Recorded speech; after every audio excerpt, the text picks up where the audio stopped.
Eh bien, bonjour à tout le monde, c'est Clément. On se retrouve donc aujourd'hui pour un nouveau tutoriel. Vous en êtes déjà au courant, je vous en avais parlé la dernière fois. C'est donc un tutoriel qui va vous apprendre à créer des graphiques en partant d'un tableau. Alors, c'est du classique, j'ai créé mon tableau avec mes 4 matières, mes 3 noms d'élèves et j'ai également fait les moyennes avec les formules que j'ai appliquées dans mon dernier tutoriel. Alors, pour créer mon graphique, c'est très simple. Il me suffit de sélectionner les données que je souhaite retrouver. Par exemple, je veux créer un graphique regroupant les moyennes et les matières.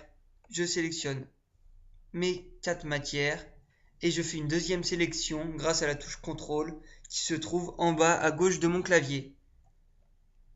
Voilà, ma deuxième sélection est faite. Il ne me reste plus qu'à aller dans l'onglet Insertion, puis dans l'encadré graphique, où il y a plusieurs types de graphiques possibles. Je choisis un histogramme en 2D, c'est du classique. Voilà. Et vous voyez ici mon graphique qui apparaît. On retrouve nos 4 matières et vous voyez que les moyennes correspondent bien aux valeurs.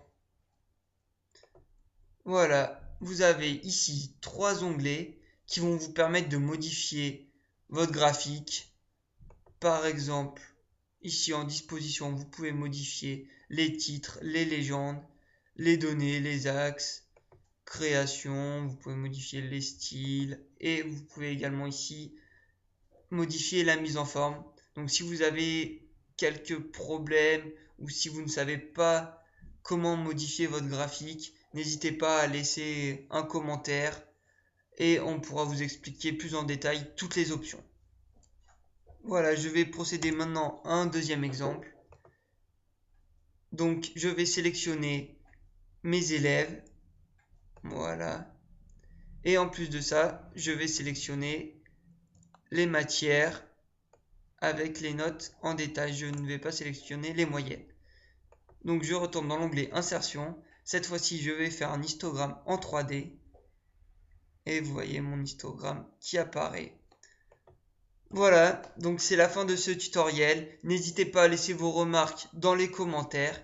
Et moi je vous dis à très bientôt.